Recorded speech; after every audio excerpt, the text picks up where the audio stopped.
Share this with as many people as you can on tonight. Bring as many people in.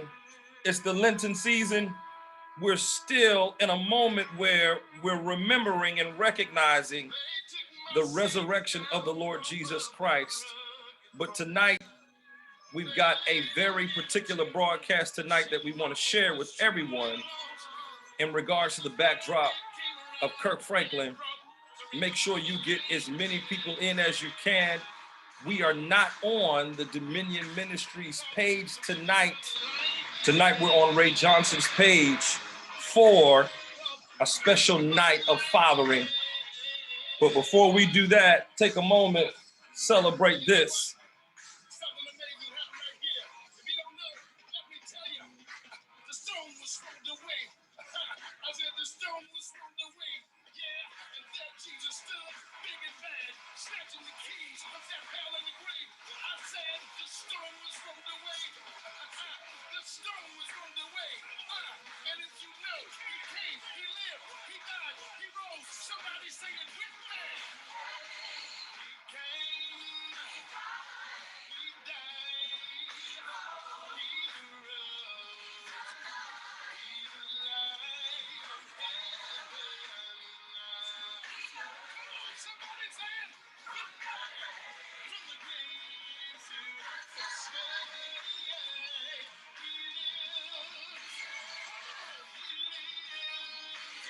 Thank you for tuning in.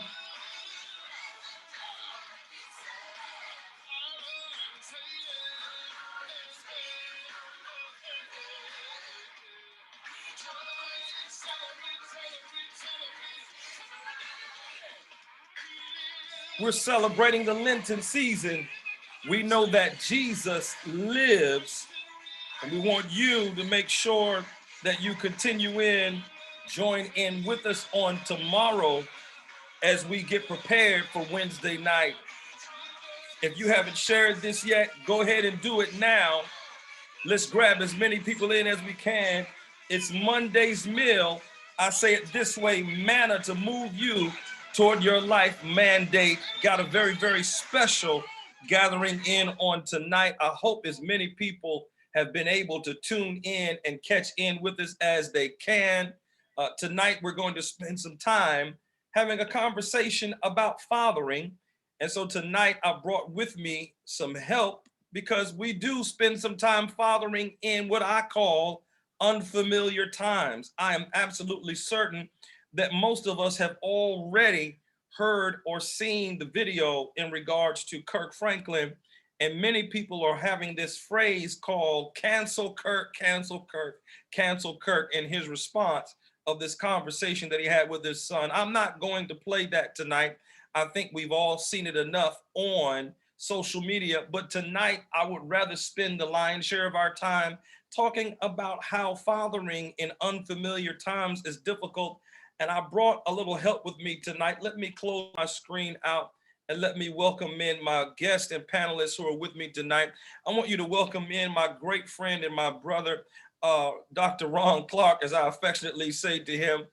We are both School of Government graduates, and we're in graduate school at the same place. He has served in our local government and our state government at varying levels. Tonight, I'm pulling upon his expertise in regards to his being a part of the National Fatherhood Initiative and also fatherhood on the state level here in the Commonwealth of Virginia. And so tonight, I want to spend some time talking. He's had the opportunity to mentor men from all different kinds of backgrounds, all walks of life, seeing all different types of family dynamics, has worked with those, if I would say it, those who have PhDs and those who have GEDs, and those who believe that they are part of the 5% of degrees, all at the same time, and has mentored men and has helped them grow. And so I want you to welcome Dr. Ron Clark tonight, and then also we'll be joining in with us shortly, a little bit later on, my great friend, Bishop Joe Baker, pastor of Refuge Church and the presiding bishop of Refuge Nation of Churches. He'll join in with us, and we'll talk a little bit about blended tonight. So as we get into this, you know, we've been, I'm sure everybody has seen it, Ron, And tonight, as we always do, let's do away with our titles. I'm just Ray tonight and you just Ron. We know each other in that way. What did you sense, or what was your initial response or your initial feeling when you saw the video of the audio clip of Kirk Franklin and his son? What were your initial thoughts when you saw it? I'm going to be completely transparent and honest with you, Ray. I was not shocked. And the reason I say that is because just because you're a Christian doesn't mean you're immune from deep-seated family issues. I'm not shocked.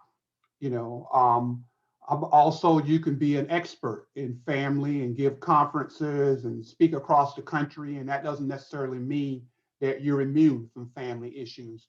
So whether you're Kirk Franklin or whether you're Joe Blow on the street, you know, all of us have family issues, but also all of us have triggers in our lives. What I will say is, you know, there's no justification for cursing out your son, but there are trigger points of what we call cause and effect.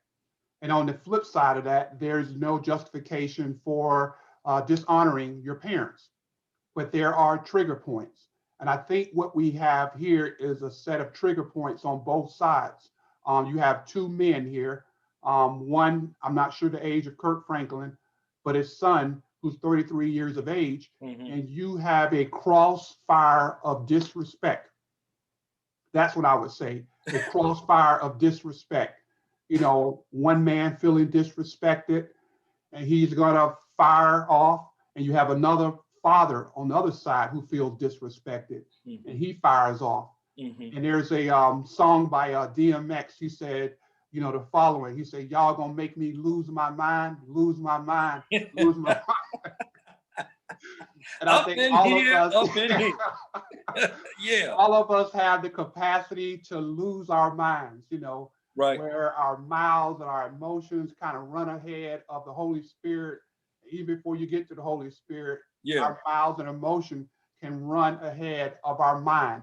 Yeah. And so again, as I said earlier, I just think you have a crossfire of guys feeling disrespected. Yeah. And when we feel disrespected, we're gonna fire. Yeah, absolutely. When you start to mention, Ron, and start to talk about how important disrespect is for men, I think that is, you know, oftentimes we'll hear this phrase of respect is not given, respect is earned. There is a little bit of truth to that to some degree. But I don't necessarily read that in the scripture. I read very clearly about honoring your father and mother, children obeying your parents in the Lord, for this is right, that kind of stuff. And not that this is a Bible study broadcast, and making sure that husbands love their wives, but that their wives would also honor and respect their husbands. I think oftentimes when people don't understand people dynamics or the dynamics of gender, and here in a moment, you've got, as you've already mentioned, many people thought that maybe this was a 15-year-old, 16-year-old, or maybe even a 20-year-old that was responding like this. This was a grown man who was 33 years old, having a tell-all expose of his father. And I believe Kirk Franklin is right there where I am, right at 50 or 51, right in there. And he also mentioned in his apology that I didn't necessarily, and I know I'm the pastor and the bishop and all of that, but being a parent, Ron, in today's time, for people who have never parented teenagers in a postmodern, post-Christian, pandemic world where there is a loss of lines of respect for authority, a sense of entitlement that is easily given. You've got government who's kind of come in and removed the hand of parents from raising their children. And then you've got even the idea, you know, we take prayer out of schools. And what we mean by that with prayer out of schools is the idea of taking virtue and morality as a part of the character formation process with young people, stripping and removing that away. And that's okay if you have parents who are doing their job in regards to infusing character and morality and responsibility and accountability into the household and that sort of things. And you and I know that is just not the case.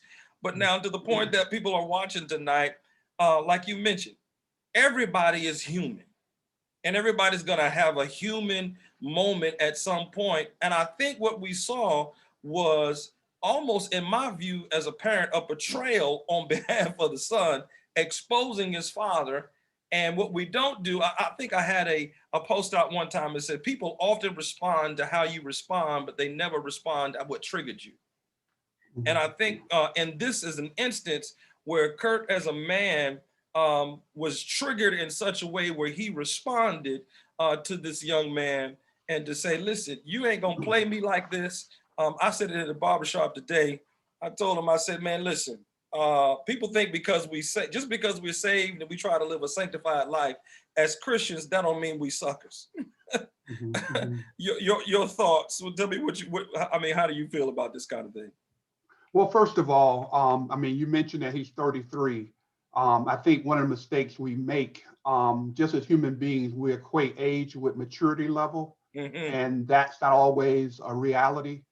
Sometimes, as you always heard me say, we have boys living in the bodies of grown men. And so, you know, the fact that he was willing to expose his family and expose his father to public ridicule, that reveals a lack of maturity, because not only does it impact his father, but it impacts him as well. So that speaks volumes. But also, you know, again, all of us make mistakes. And then also with this situation, we don't know all of the facts. I did catch a snippet of Mr. Franklin's, as in the father, stating that, you know, he had put on the phone a counselor at some period of time. That was never really aired, and just some other things to really kind of give true factual context. But what I do want to read here real quickly is, you know, his apology. You know, is one thing to, you know, to make a mistake, right? But it also means you're more of a man. And I think that's where he showed himself to be in terms of characters, to be the superior man in the situation. He came back and apologized, you know, and he says the following: I felt extremely disrespected in that conversation, and I lost my temper, and I said words that are not appropriate. And I am sincerely sorry to all of you. I sincerely apologize, Kirk Franklin. And then also, just some words from the son here. He says, this is why I'm done, basically done with the family. No father should speak to their children like this. And so again, that speaks to the whole idea and the concept of respect, disrespect. And he goes on and on. I really don't want to unpack that. But I think where we should really move in this conversation, and when I say conversation, not what we're just talking about here, but what we're talking about across the world, is how do we move the needle on the health and well-being of the Black family? How do we move the needle forward on the health and well-being of African-American fathers? My prayer is that, you know, this situation, what was meant for evil, that it will be turned for good. And so as I look into my prophetic and spiritual eyes, I see a day coming where Kirk Franklin and his son are doing workshops across the country, you know, with fathers and sons who are in fractured relationships, you know, that what was meant for evil is being turned for good. It's turning for good. You know, it's going one way now, but it turns for good. And so I see Mr. Franklin, both Mr. Franklins, doing workshops that are breaking strongholds and chains over generational curses that have broken up and made families very brittle for years and years. And so that is my hope. That is my dream. And that's where I'm going to put my energies, you know, that we're moving the needle forward here. I mean, I don't want this to be just a gossip time period, because we can go on and on where it's a reality program and he said this and he said that, and you know, this person's on this side and who's on Kirk's side. I'm on the side of the Black family. That's the side I'm on.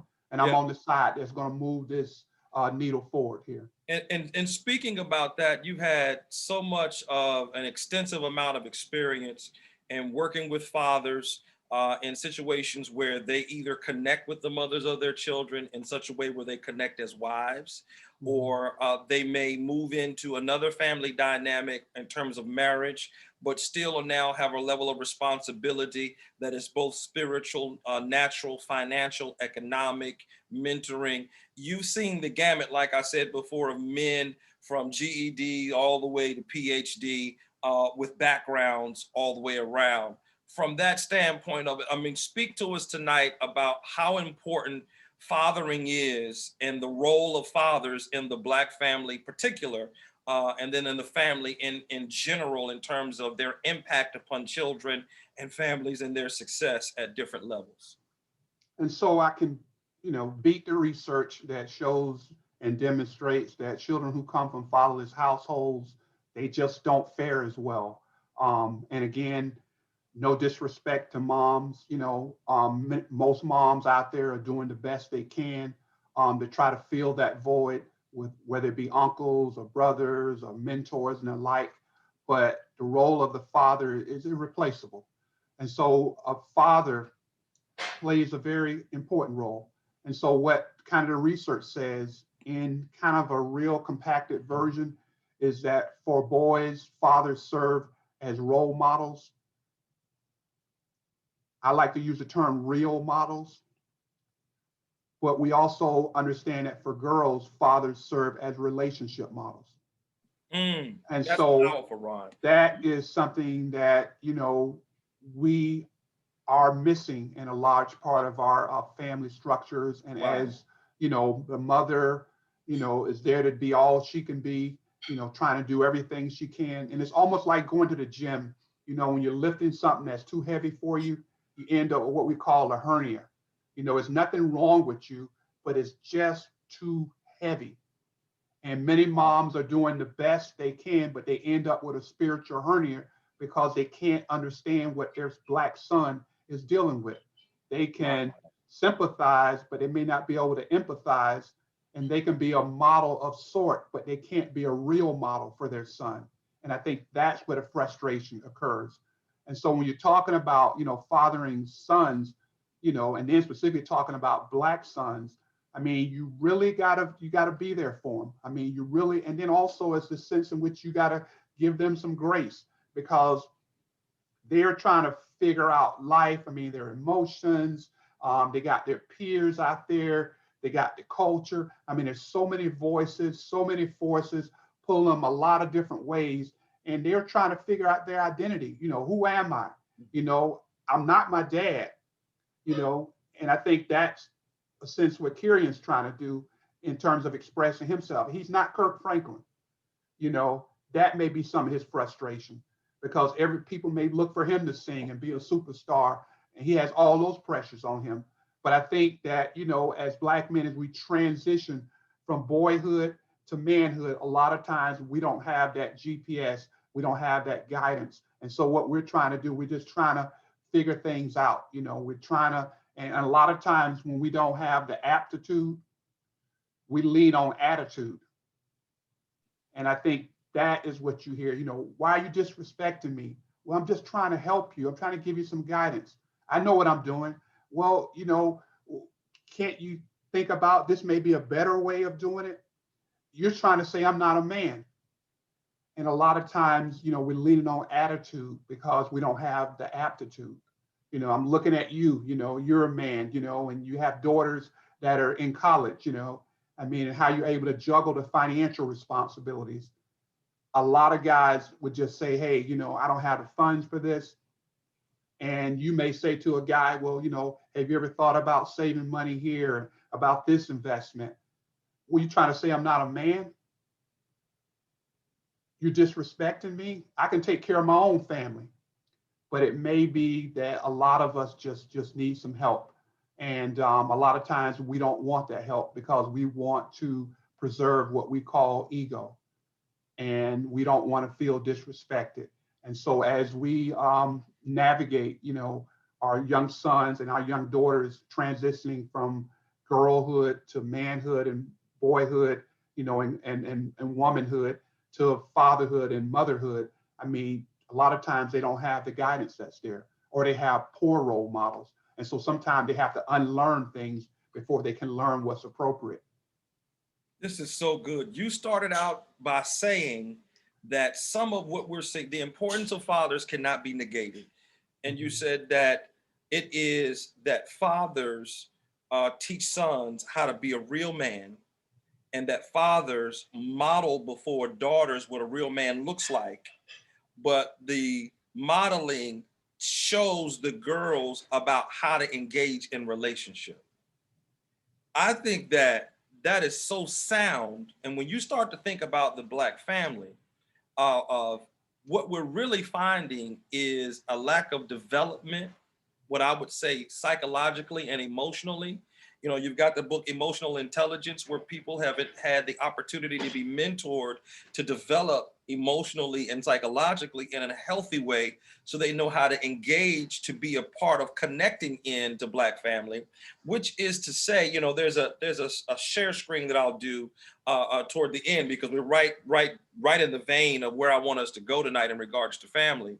How important is that in terms of people engaging into the dynamic of entering a relationship with each other from a place of health and not from a place of need, from a place of health and not from a place of need, from what you've seen in your experience? So individuals go into relationships, and as the culture says, and also we say, a lot of it is transactional. I come into this marriage, I provide sex, I provide money, I provide emotional support, but I'm also expecting certain things. And when those things don't happen, it's almost like Tina Turner's song that says, what's love got to do with it? And I think that a lot of times, even as African Americans, we've seen broken relationships. We may not have the appropriate model there, but we enter into marriage, or we enter into a cohabitating situation where there's a transaction that takes place. And when that transaction is no longer taking place, one is pulling more than they're getting, and or one is feeling a hernia. I mean, they're finding that they're having to carry more than they should carry, then they break down. And so what I've seen in terms of a lot of relationships is just that, sometimes relationship is not 50-50. Sometimes it's 80-20. The relationship needs to be what it needs to be to survive. One person people can only give what they have. And so at some point, a person may only be able to give 10%, but another person are they willing to give 90%? One is able to give 50 at one point, other person give 50. So are we willing to have each other's back, at those critical times? Mm-hmm. And are we willing to love each other and stick in with each other just throughout, the journeys? And so you look at your marriage vows, until death do us part, and for sickness and health and all those. I mean, I think as a culture, we're in love with weddings, but we're not in love with marriage. That's good. Yeah, that's good. Go ahead. And I think that is what you look at even these the marriage programs. I mean, the reality programs that come out. It's The Bachelor, this, and I mean, it's always moving towards the wedding, but it's not really moving towards a concrete, sustainable relationship. What are you going to have? Oh yeah, we're going to have the roses, and then I'm going to have this artist sing and serenade us, and then we're going to go to this island. But nobody says, yeah, I'm going to be there. And, when you come home from work, I'm going to be cooking dinner for you, or when you are stressed out, then I'll take you for a walk, and time we have kids, if you just want to go to the spa and get away, we don't talk about day-to-day things that really kind of make up the relationship, that feed the relationship. We want to feed the wedding. We want to feed the romance. And we think that, once you get married, that romance is just automatically just going to keep rolling. And so a lot of it, and then even finances. I mean, there are times when you just have seasons in life, no one's at fault. Right. But it's just tough times, man. It's just tough times. I mean, you can't blame and say she did this or he did that. It's just a season in life. But the unfortunate part is we fall into the trap of thinking that seasons are forever. And are you willing to go through a season with this person?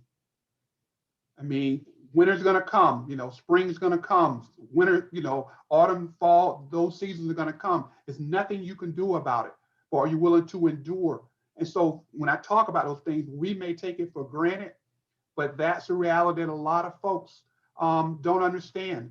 And so when they go into a marriage, they're really going into a wedding, and they're going into a time of good times. Yeah, they have a euphoric understanding that this is going to be some kind of fairy tale, never never land kind of experience, and they're looking to enter into. I'm going to get this from you, Yeah. or it's almost we have got to the place I would dare say in many of our Black community relationships with each other. Now there is this resurgence toward marriage and towards family. I will say that, but that resurgence is being born out of so many breakups, divorces, mess ups, tear ups, or lack of coming together in terms of our familial units and that sort of thing, where people will have this mindset of, I'm going to get you before you get me.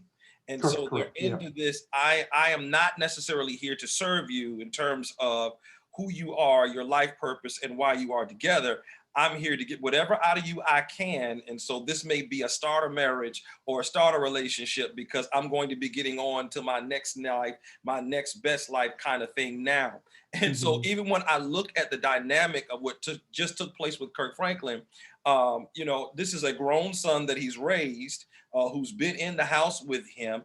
He is proven to be a father in a blended family dynamic. As you already mentioned, the therapist, with that part of it that was also there and present was not shown in terms of him trying to reconcile between the two. And as we've already said, many people can get pushed to the wall to the point where you have that kind of vitriol and that kind of response. Now, that kind of thing also dovetails into what we're talking about tonight, and that is how the impact of what I call Black male spirituality and Black fatherhood is being undermined in our society and in our culture because we're moving towards an androgynous time that we're in, where there's no longer male nor female, nor any kind of distinctive in roles. And that is not to say that men can only do this and women should only do that, because as you mentioned, there's going to be tough times. And so sometimes women may lead financially, sometimes men may have to lead financially. There are moments where the mother has to be the disciplinarian and the father has got to be kind of the person that's kind of the good cop. And then the father's got to be the disciplinarian and the mother has got to be the good cop. But I think where we are in our times is we're missing this dynamic of partnership, of being able to work together because we get so pitted against each other to try to find ourselves, to say to ourselves, I am somebody.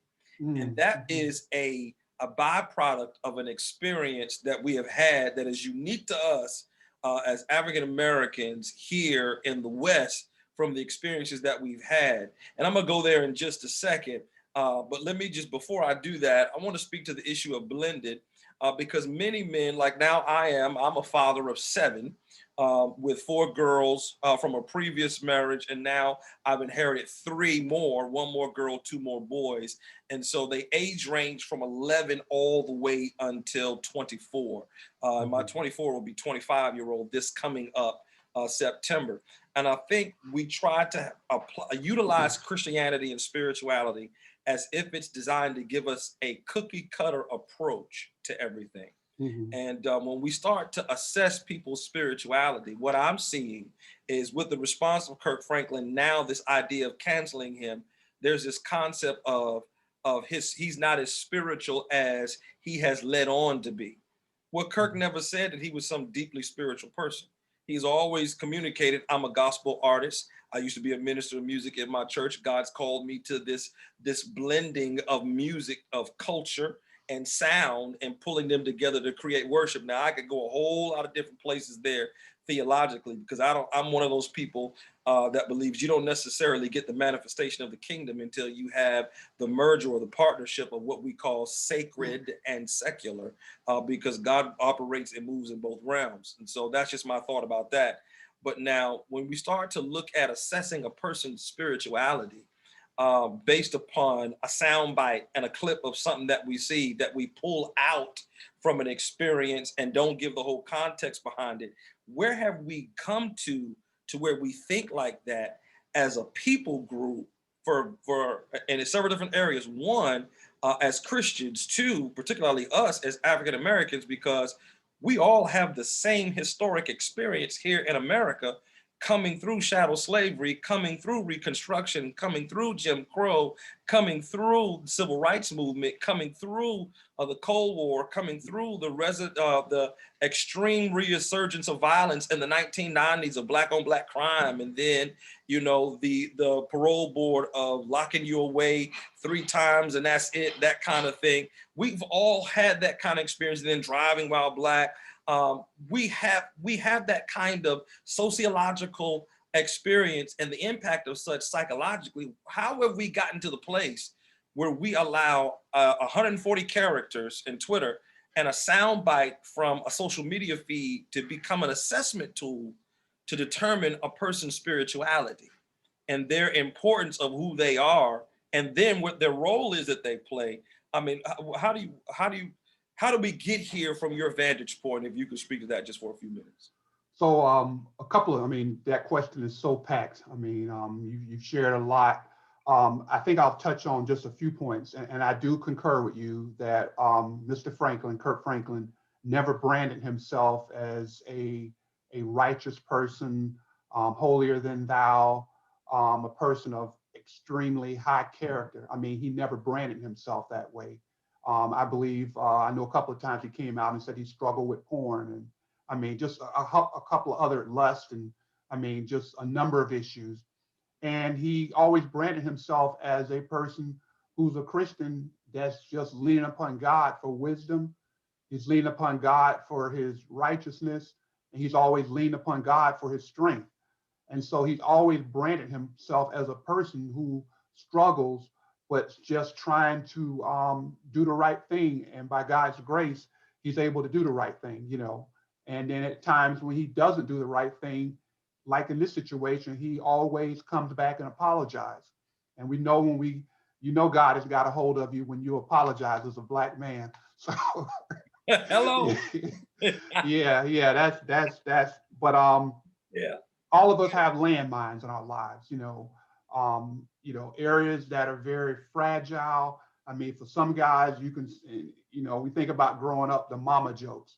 You could say a lot of things, but don't say anything about a person's mom, and a lot of times, even in marital relationships, people going back and forth and your mama don't be talking about my mom. And then things come out and, we have those landmines. And so, as I said earlier, things can happen, things can be said that get us to a point where we're not really thinking. I remember growing up, and I used to remember the old saints would say, I like to thank the Lord for waking me up in my right mind. I know what they mean now. I definitely know what they mean now, because there are times when you are not in your right mind. Right. You are possessed by emotions, you're possessed by the moment, you're possessed even by demons, But they do exist. And you look back and you're like, oh my God, I can't believe I said that. Right. Where did I think that? Where did that come from? Right. And that's why you always hear me say that you got to have people in your life who protect you from you. Yes. Somebody who has permission to jack you up, put you against the wall and say, have you lost your mind? You got to have those people who protect you from you, right. Lest you end up stepping on a landmine and you end up, destroying yourself and other people who care about you. You got to have those people in your life who are willing to say the hard things to you that other people, you can't have your life be a life with just a bunch of yes men. Right. That is it. But then when you talk about how did we get here, I think we've, and again, you're a, government, public policy background, some of it, a lot of the government programs that were really, had good intentions of trying to help single moms. And so basically you were given resources, you were given food stamps to take care of your food. You were given insurance to take care of you and your kids. But the condition was that you could not have a man in your household. And so what we unintentionally did, we kind of penalized two family households. Mhm. And so they would say, and they would even have social workers who would come by the house and say, okay, is there a man here? So they found a razor, they found men's underwear, they found a man, you lost your benefit, you lost your security. And so a lot of women say, okay, if I get with this guy, I probably won't have insurance. I probably won't have enough to eat. I can do bad by myself. Mhm. I'm not going to have him with me and I'm going to do bad, at least if the government's there. And so you come forward now with women who are saying, hey, I don't really need a man. I need the sex. But outside of that, I don't really need him.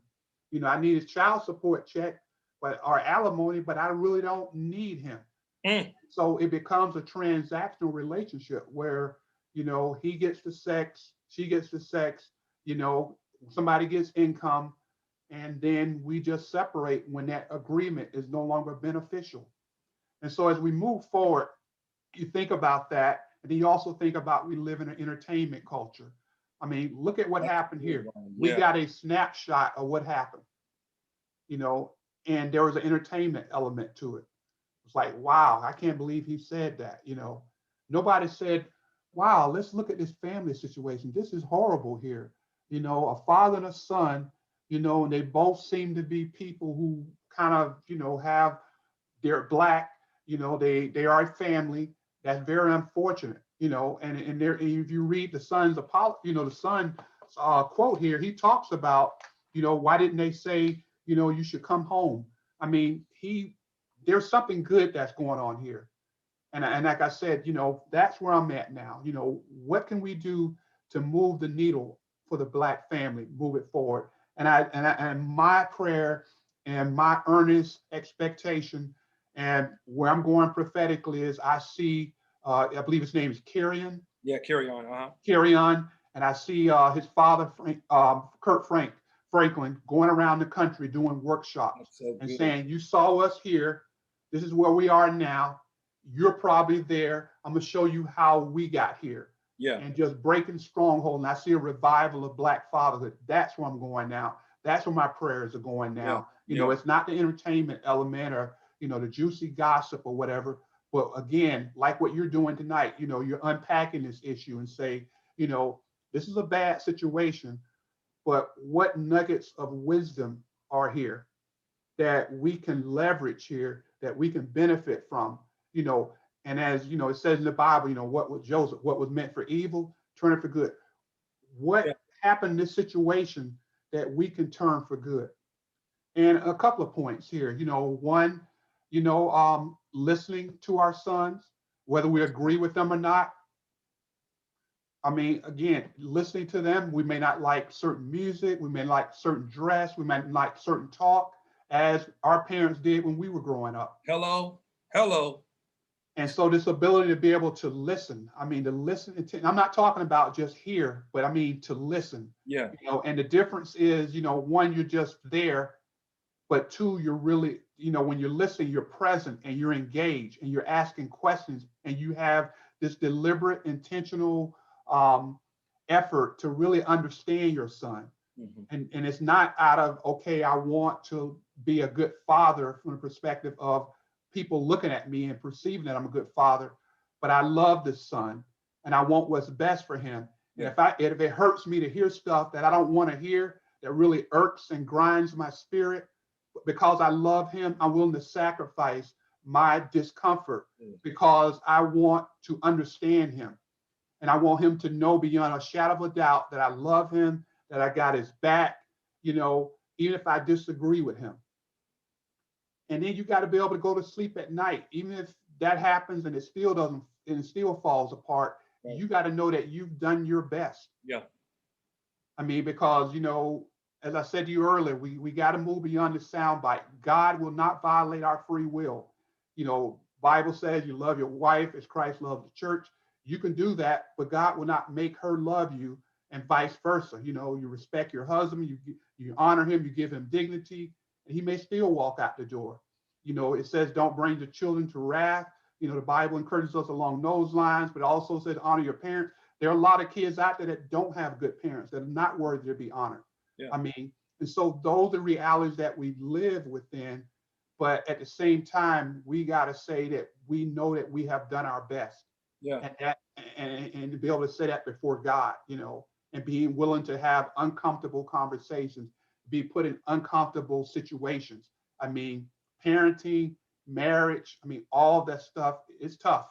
It's Absolutely. not like they just, read a book, and people are not robots. Absolutely. It's just as David Arnold says, this is not for the weak.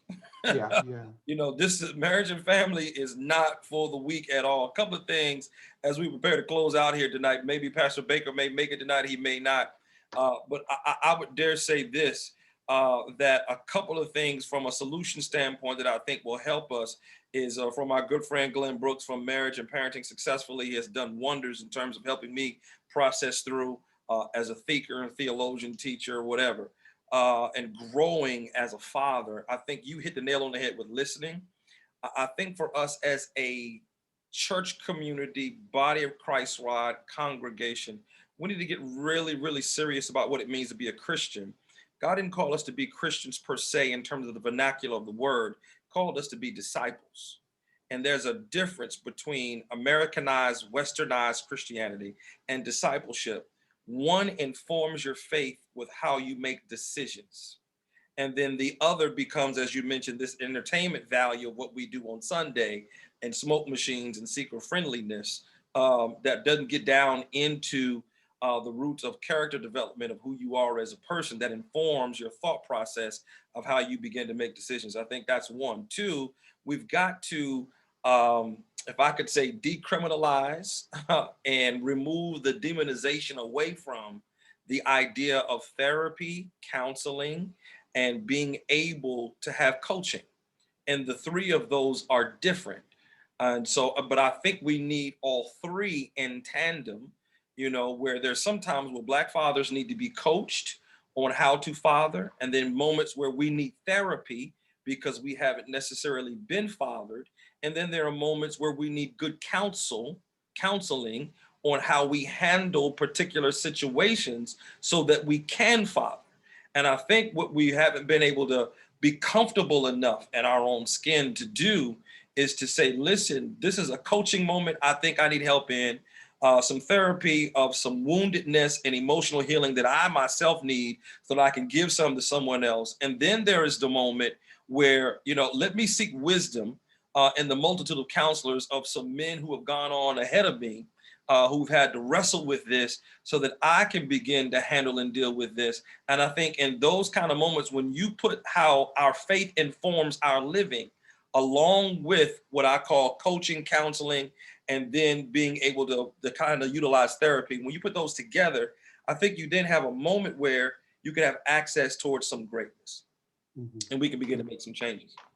Yep, yep. And I agree with you. And I think we just have to move beyond the sound bites. It doesn't mean that we move beyond scripture, but we realize that scripture is there for a guide, and we still have to put in the work. Scripture is not a magical phrase, but it is a principle that is to be walked out, and sometimes it's to be grinded out. Grind it out. Yeah, grind it out. And it says, love your wife, respect your husband. I mean, it's not like you just, sprinkle some dust out there and say, oh, I Right. command, that I'm going to love my wife, or I command that she's going to, I mean, that you got to think about in every scenario and situation that you're in, how do my actions, how do my attitude, how do my words, love my wife, how do I, when I treat the kids a certain way, I mean, you think about even in situations where a person says, they're separated, and they forget that the person they're separated from is their children's mother. Right. And so they will disrespect her and thinking that these are kind of polarizing, opposite, separate, family structure. That may be in your mind, but not in their mind. And I think that, the best way you can love your children is to respect and treat, fair loyalty, Right. love their mother, Right. Right. A lot of times we don't think about that. And I At think least from that's where the standpoint. maturity, go ahead. at least from the standpoint of being, like as men, we want respect, of being respectable toward her Yeah, yeah. in our communication and being clear about where we are, what we can, what we cannot do, and Mhm. that kind of thing in terms of so that children are able to see some sense of stability. Correct, correct. Herein lies where now your faith begins to inform now your decision making each day, because we're told how we ought to respond to a brother and sister in the Lord, that kind of thing. Go ahead. Yep, yep, yep, yep. So I definitely concur with you, but it's a grind. I mean, I wish I could come here and just give a sound bite and say everybody go home, and all your problems are solved. Hmm. But you know, we have scripture, and it's like every day, you know, the clock goes back to zero. I mean, it doesn't matter if you were a great father or great husband. You know, you've been there for 10 years, but each day is a new day, and I think that becomes the seduction sometimes is that we can say, I've been a great father, great husband for 10 years. Let me kind of kick back on my record. But it goes back to zero. Yeah. You know, each day, you know, you got to wake up in the morning and say, I'm going to be a good spouse and you know, a great father. And, you know, I mean, you got to realize that it's a journey, it's ongoing. And then also, as I said earlier, I mean, sometimes the challenges that happen in relationships that have, I mean, nobody's out to lunch, nobody's demon possessed, you know, nobody's doing anything wrong. And as I said earlier, sometimes it's just seasons in life. Mm. And it's just your ability to kind of stick with the situation, you know, and just let the time go by. I mean, and that's all you can do. Yeah. I mean, you can't really kind of pray it away. You can't cast it away. I mean, you can't counsel it away. I mean, it's just a season that you go through. And I think that that becomes the challenge sometimes, that we're not willing to go through certain seasons.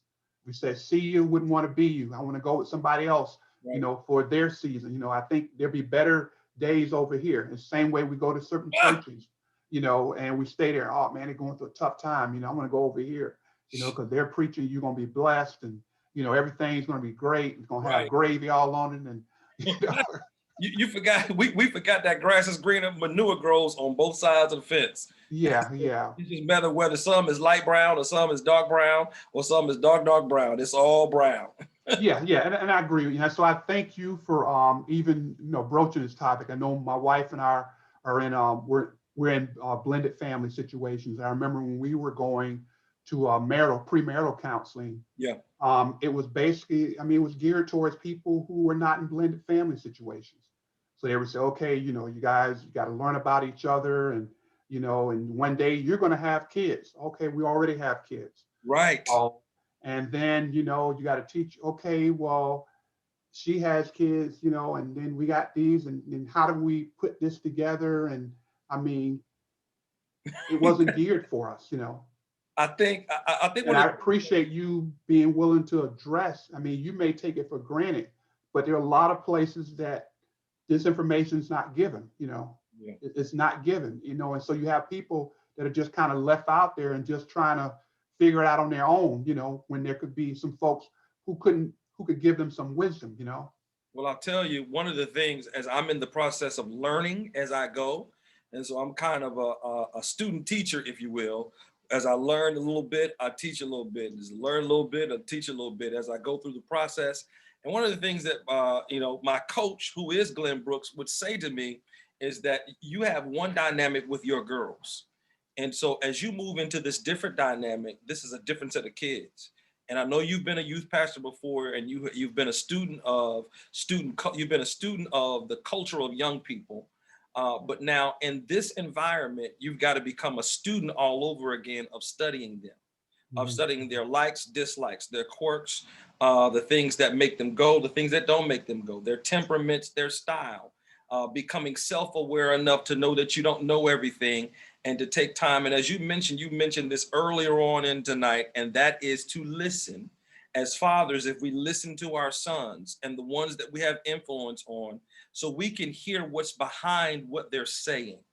And one of the things that he helped me to understand was listening for what's not being said through the dynamic and becoming a student of that. And once you become a student of that, then you know what to do, what not to do, and how to do what you're going to do to bring healing, to bring stability, and to bring a sense of what my wife and I call mending and blending. You can blend, just because of the fact that, she's got your last name and y'all living in the same house, that's blending, okay? But now mending happens when there is healing between hearts. And that's where we've got to be able to get us to, which takes me to this as we close out tonight, because I want to be respectful of your time. I'm going to go back into my shared screen here, and hopefully our audience that's watching us will be able to see some of this. And it looks this way in terms of this format. I think we've covered this one already tonight, where we've already had a moment to be able to say it's not necessary to create all Christians, to create an all Christians curse narrative to defend Kirk Franklin. Don't cancel Kirk, but don't misrepresent us. And so on the one hand, yeah, we all got some bad moments, but not everybody that loves Jesus is going to cuss every day in the same way that everybody that loves Jesus doesn't cuss. So I think it's on both sides, if I could say it like that. But where I really want to go to is this. Now, I saw this from a great friend of mine who shared this with me. And I want to share it with us on tonight. And I think what I'll do is I'll minimize like this. He shared this with me, and it's from this standpoint of a obvious, this is taken from a historic scene of the dynamic between Black women and Black men coming through slavery and post-slavery moments. And I want you to see, if you can, the poetry piece that's behind this. And I want to read it for our audience, and then we'll land the plane tonight. It says this in regards to the woman to the man. So again, when we see this scene, there's this tear that comes down her eye. She's half covered. She's explaining to him what's happening, what's been happening, what's going on. He's listening intently. Notice the scars and things that are on his body, and the disfigurement, a little bit of what's taking place with his face. And when I look at this, I look at the dynamic of what's really taking place between Black men and Black women. And here's what this says. It says, "They beat me and I called to you to save me, but you couldn't. So I secretly resented you. They took our babies and sold them. I begged you to save us, but you couldn't. So I secretly blamed you. They raped me and I cried out for you to protect me, but you couldn't. So I stopped trusting you. You were supposed to be my man, my provider, my protector. But when I needed you, you couldn't be there. So I hated you. How could I let you tell me what to do when Massa could protect me more than you? How could I submit to you when you are forced to submit to Massa? So to protect myself, I submitted to the one who could protect me and our children. I stopped trusting you.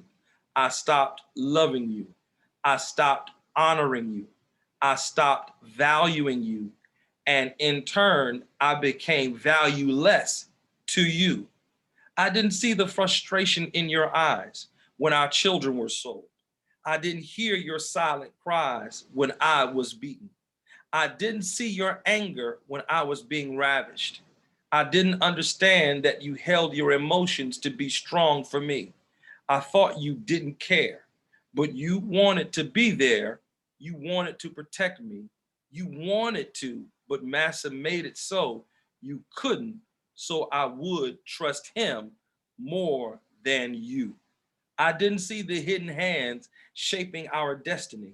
All I saw was my pain and the feeling that you neglected me. And then watch this, Ron. It says, for all the times I blamed you, I'm sorry. For the resentment and distrust I've held against you for centuries, some man watching tonight needs to hear this. I'm sorry. For the times I've let you down, for all the times I've broken your spirit with my words and my actions, for the times I openly rejected you and tried to control you because I thought less of you, I'm sorry. Massa had a plan that he said would work for 400 years. 400 years is over now. My eyes are wide open. I see the king in you. Please forgive my wrong. And then it goes on to say, it says, please forgive my wrong and see the queen in me. And this poetry piece is by Kayaya or Aisha Williams, who put this together. And I think that this symbolizes where we are in terms of the essence of where Black men and Black women have been, and kind of where we need to go. And I think we don't have time to unpack this tonight, but when you get behind the rage and the vitriol of what you saw in that sound bite from Kirk Franklin, here I am as a man in this society, taking responsibility for you, helping to raise and bring you up. Now I'm switching the dynamic to now father and son, and you're not my blood child, but I'm raising you and I'm bringing you up and bringing you in. And for whatever the background is, and that's the driver between the two of us, my vitriol and anger is there's a lot of pressure on me to be who I am. And if you hear me, son, there's going to be that same pressure on you to do what I'm attempting to do. And I think if we get that mindset, we can help hear each other from what's behind what's going on with each other. And the same thing with Black men and Black women. If we can hear each other, we can hear what's going on behind the responses that we give. And we got a chance and a shot to be able to pull some things together. I'll give you closing comments as we got 2 minutes and wrap up and wrap out. So just listening to you is definitely ministering to me, and I'm sure all the men and even women and maybe even children who are listening to this. So I had earlier said about being a crossfire of respect and disrespect, but I think also what we're seeing here, and I'm listening to you, is we're seeing a crossfire of rejection. And what I mean by that is the son feels rejected, by Kirk. The fact that he feels like he's out there by himself, look at him, look how he's treating me. But then Kirk feels rejected as a father. Son, you don't know where I came from. And I worked and built this empire, and I'm giving you privilege, and you're rejecting this privilege. I'm trying to give you a head start in life. I'm sure they lived in a nice house. Son could probably have anything he could want or dream of for the most part. And he rejects him. Why are you rejecting this? And so I think that as we kind of close tonight, we have to realize that there are forces out there that really are not for us. I mean, that are not for us. We have to be sober-minded to this, but even more important than that, and I know that you would agree and concur with this, that we do have a God who is for us. Sometimes we focus more on what's against us than who is for us. And so he gives us opportunities and platforms like this to really kind of come and, detox our minds and detox our spirits, from the voices that the world has put in us and in the pollution that we have. I mean, every day it's about me. Think about reality programs. It's about you. I mean, all of us want the camera on us and we want attention, and even we go into relationships. What can I get out of it versus what can I contribute? And so as we see all of that, we have to, one, put ourselves in environments that feed our subconscious with the mindset and the thought of the Holy Spirit that makes us really love God, but more importantly, really be for other people and know that God just doesn't love us, but he loves the world. That's good. So I can look at you here and I'm not competing against you and saying, I got to have a certain degree. I got to have a bigger house and my family has a look, but I can really be for you and say, there are times you may have something that I'm praying for and I really need to be able to still support you and vice versa. And so that is so foreign to the world's mindset. And so as we move forward, and pivot from this particular discussion, I would ask all of us to think, in our mind, in our spirit, what can I do different that can move the culture forward? And when I say culture, I mean the culture that you operate in terms of your family, your workspace, your community, your church. What has God given me uniquely that I can deposit in that culture that moves it forward? You know, what has God given me? Not look at what he's given somebody else, but what has he given you that you're supposed to deposit? And once you kind of really, you know, get an understanding of that, and then you gnaw into it and you make that deposit like nobody's business, and you don't worry about the rewards and you don't worry about the trophies in life. And also, like Frank's situation, there are a lot of people in my life who are lifelong friends. And the reason they're lifelong friends, and Pastor Ray knows some of them, is because I was there when no one else was there for them. Yeah. I visited them in prison. They're going to be people. And so when I look at a person like Kirk, I say, hey, man, you know, if he was in my circle, I want to be there for him now. Because when everybody scatters, that's where you form those lifelong relationships. Because you know it's not transactional, because Kirk can't give you anything now. You know, the culture is taking everything, they've taken his voice in a sense. Mm-hmm. And so look for those situations, you know. And so I say, you know, find what your God-given deposit that you're supposed to make in the culture, the circles, the environment, the community that you're in, but also look for people who are outcasts, who are in situations where they can't do anything for you. And I guarantee you, you'll see heaven. You'll see some phenomenal things happen around you, and you'll get a reward that's priceless. And you'll gain friends. And don't discount. I got a friend of mine. People ask me, how did I get on the circuit in terms of speaking and writing and so forth? There was a guy in the building that I worked in. He was a janitor. And he would always talk about issues that he had. And so a lot of folks would just kind of discount him and, you know, not take him serious. And so I would stay late after work, sometimes 2 or 3 hours, just listening and talking. What I didn't know was this guy, as a volunteer, he was in charge of a national men's ministry. Wow. And he started opening doors for me that I couldn't open for myself. And it's because I didn't discount him, because he was the janitor in the building. But he did a lot of volunteer work with men's men. He had a lot of influence. And so what I would say to you as well, you don't get to pick who God uses. And sometimes God is putting people in your life that you want to discount or you want to belittle because of their station in life. Yeah, but you don't know the doors that God is opening for you. And don't look at the color, don't look at the glitter, don't look at the title, look at the hand of God. That's it. I can't say it any better than that, which is just simply to say this. As we close out tonight, I'll share my screen with the audience one more time. If you haven't figured it out, tonight was Monday's meal. Tomorrow morning, take it to the Lord Tuesday. My wife will be up, Lady Johnson, praying. Join her on her page right at 6 a.m. sharp, men and women. We need some healing in the time that we're in right now to bring things to bear for what we're dealing with. Because what I sense clearly is what you said.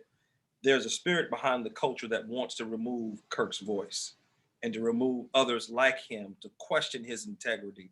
And we've got to pray to bind that so that there can be more Kirks raised up with the power of influence to pull together Black family. Thank y'all for tuning in tonight, joining in with Ron Clark and myself. We'll come back again. We've got plenty of these to do. Y'all take care. Bye-bye. I'll see you, Ron. Thank you for joining me, man. Okay. All right. Bye-bye.